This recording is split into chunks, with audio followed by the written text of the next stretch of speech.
Thank you, Senator Van Hollen. Senator Britt from Alabama is recognized. Thank you, Mr. Chairman. Chair Powell, thank you for being with us today. My colleague from Maryland actually just touched on something, but as I was listening to the exchange from my colleague from Massachusetts and her closing remarks, particularly about Dodd-Frank and 956, there was also a comment at the end where she mentioned you working for giant banks versus the American people. Now, I have a long list of questions I want to talk to you about, but I did want to get you to respond to that. Yeah, that's completely untrue. The things that we're doing are consistent with our international obligations, and they're meant to be the best thing for the American economy, and that's really our only consideration. We have policy differences across various things, but we're all trying to achieve the best results we can for the people that we serve. Absolutely, thank you. Chair Powell, I have repeatedly talked about my concern with long-term debt proposal and just think that it has not been well thought through.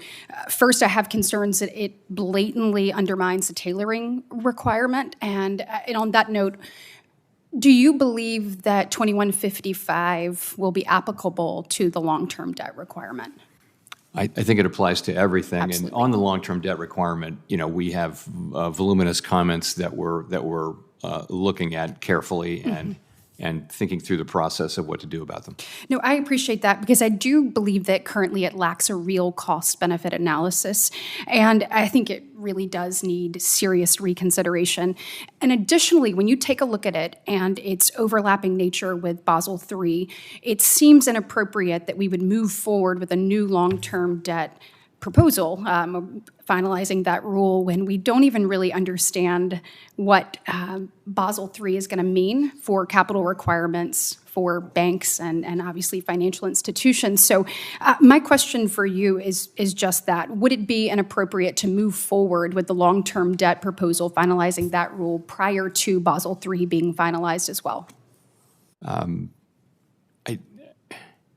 I don't know that I would give you. I can't give you a clear answer on that. It will depend. I mean, Basel III won't be finalized for some time, but that's not to say we wouldn't reach a place where people understand and accept and support what it is that we're doing. And I think at that point, we could certainly move forward with other rules. I heard you mention to one of my other colleagues that probably by the time this all took place, it would be the beginning of next year. I would just say my concern, the Fed has said that the long-term debt rule will directly be impacted by the final Basel product.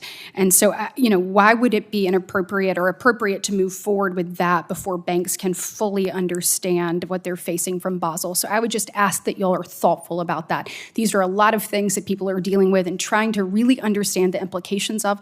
And I think we have seen consistently that people are not taking a look at the cumulative impact of these things and not really taking a look at the trickle-down effect. And on that, on Basel, when you testified in March, you said the Fed was aware and fully considering the potential impacts of a proposal on our commodities markets. And I do want to talk about that. The commodities market, our agriculture industry, is 1 in 5 jobs in the state of Alabama. It's 20% of our economy. I am a big believer food security is national security. And the proposal would increase hedging costs by 80%, meaning banks would be far less likely or inclined to offer clearing services. So this could have a detrimental effect to our agriculture community and increase other costs providing food and fiber for our nation. When you look at inputs such as feed, seed, fertilizer prices, those have skyrocketed, and prices have ended up just getting passed down to the consumer. I mean, grocery prices are up 21% since January. So do you believe that the revised Basel proposal will alleviate these concerns that our farmers and our ag community have had about Basel III? And has the Fed done anything specifically to take a look at this? And if not, will you commit to doing so? So I don't want to get into the specific changes that we're going to make. I'll just say that we're very well aware of and very focused on that particular set of changes and paying close attention to the issues you've raised. I appreciate that. And I also hope that the Fed when you craft these types of regulation, you really consider the relationship between the economic impact and the ability of community banks to serve their communities as well. I have heard you mention that to another one of my colleagues, so I know that you're committed to doing that. But that is incredibly important to Alabamians and our main streets all across the state. In my last few seconds, I want to touch on one more topic. So finding solutions to expanding affordable childcare is a top priority of mine.